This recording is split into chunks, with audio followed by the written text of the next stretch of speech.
52 லட்சம் குழந்தைகள் அரசு பள்ளியில மட்டும் படிக்கிறாங்க. அவர்களுக்கு மூன்றாவது மொழி கற்பதற்கு வாய்ப்பே இல்லை. அந்த வாய்ப்பை ஏற்படுத்தி கொடுப்பதற்கு எந்த ஒரு அரசியல் தலைவரும் கட்சியும் இங்கே ஆளுகின்ற கட்சியும் தயாரா இல்லை. அவர்கள் அதுதான் அவங்களுடைய சாபக்கேடு. நீங்க 2 மொழி தான் படிக்கணும், மூன்றாவது மொழி அரசு பள்ளி கொடுக்க மாட்டோம் என்பதை கங்கணம் கட்டிக்கொண்டு திராவிட முன்னேற்ற கழகம் தொடர்ந்து செய்து கொண்டிருக்கின்றார்.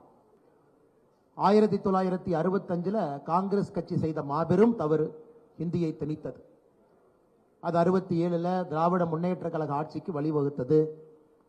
அன்றிலிருந்து 1965 ஆரம்பித்த ஹிந்தி திணிப்பு 2020 மே 31 வரை நம்முடைய பாரத நாட்டில் தொடர்ந்து இருந்துச்சு.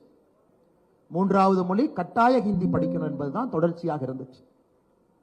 அந்த 31 மே மாதம் 2020 அப்பிருந்து நம்ம புதிய கல்விக் கொள்கை எப்பொழுது தேசிய கல்விக் கொள்கையாக வெளியே வந்துச்சோ அன்றிலிருந்து நாம் பார்த்து கொண்டிருக்கின்றோம். மூன்றாவது மொழி என்பது கட்டாய ஹிந்தி கிடையாது, ஒரு விருப்ப மொழியாக, ஒரு இந்திய மொழியாக எடுத்து படிக்க வேண்டும் என்று பாரத பிரதமர் நரேந்திர மோடி ஐயா கொண்டு வந்திருக்கிறார்.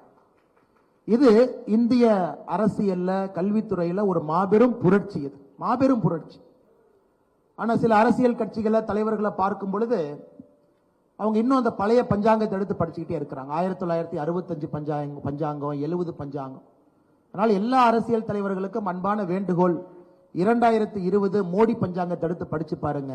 அதுல இந்த மூன்றாவது மொழி என்பது ஹிந்தி திணிப்பு இல்லை, ஒரு பிடித்த இந்தி மொழியை படிக்கணும் என்பதுதான் மோடி பஞ்சாங்கம் 2020 அந்த காலகட்டத்தில் யூபிஏ அரசுல திமுக அங்கம் வைத்தார்கள் 2006 14 வரை. அந்த காலகட்டத்தில் சமஸ்கிருதத்துக்கு ஒதுக்கப்பட்ட நிதி மட்டுமே மத்திய அரசு 675 கோடி ரூபாய் சமஸ்கிருதத்துக்கு ஒதுக்கப்பட்ட நிதி. தமிழுக்கு ஒதுக்கப்பட்ட நிதி 75 கோடி ரூபாய். நம்ம ஆட்சியில் இல்லைங்க, ஆட்சியில் இருந்தது காங்கிரஸ், ஆட்சியிலே அங்கம் வைத்தது திராவிட முன்னேற்ற கழகம்.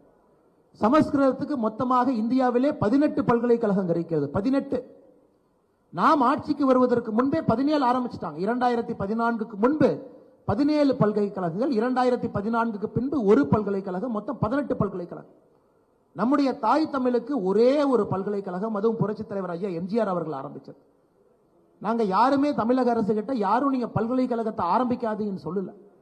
18 பல்கலைக்கழகம் இருக்கக்கூடிய சமஸ்கிருதம், ஒரு பல்கலைக்கழகம் இருக்கக்கூடிய தாய் தமிழ்.